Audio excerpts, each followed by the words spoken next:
Dans cette vidéo, nous allons voir comment créer un fournisseur. Alors, pourquoi est-ce important de créer un fournisseur? C'est important pour trois raisons.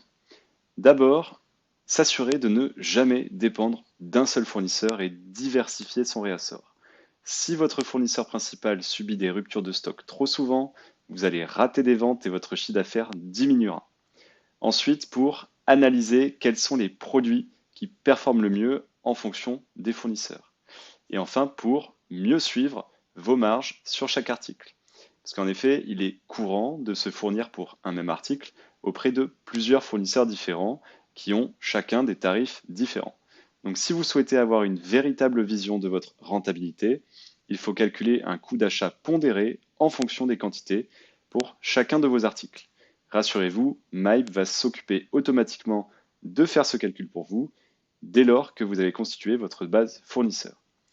À noter également que si vous décidez d'importer votre base de données article, tous vos fournisseurs seront automatiquement créés par l'application. Vous avez donc plus à vous en occuper. Et une fois qu'on sait tout ça, comment est-ce qu'on va créer un premier fournisseur? Donc, dans un premier temps, on verra la création simple d'un fournisseur et dans un second temps, on verra comment il est possible d'aller plus loin, notamment si vous avez souscrit à la fonctionnalité de réassort. Donc, à partir de l'écran d'accueil, vous allez accéder au menu des fichiers, fonctionnalité fichiers, et cliquer sur fournisseur.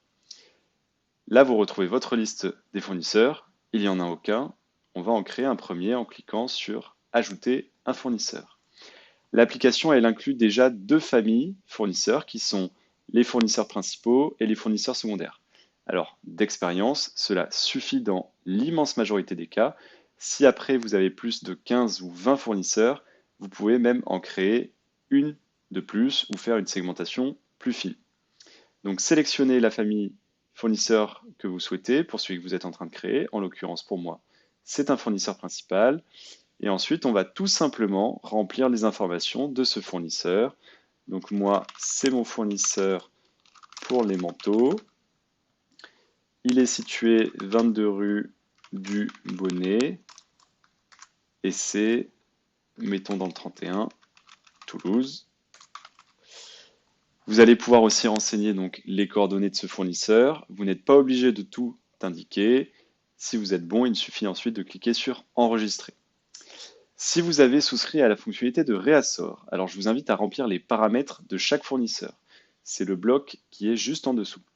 Si on l'ouvre pour voir un petit peu ce qu'il y a dedans, vous allez ici donc avoir les informations réglementaires, donc le SIRET, le code TVA, l'IBAN, c'est-à-dire ce qui seront présents sur les bons de commande que vous allez lui envoyer, mais aussi donc le poste comptable auquel vous souhaitez le rattacher. Et après, vous allez aussi indiquer le mode de facturation privilégié et surtout le délai de paiement que ce dernier vous a accordé. À chaque fois que vous allez faire du réassort, vous allez aussi pouvoir donc centraliser toutes les pièces commerciales, que ce soit les bons de livraison, les bons de commande, les factures, directement au sein de la fiche du fournisseur. Une fois que c'est fait, on clique donc sur Enregistrer et on va pouvoir le retrouver dans notre liste des fournisseurs. C'en est tout pour cette vidéo sur comment créer un fournisseur.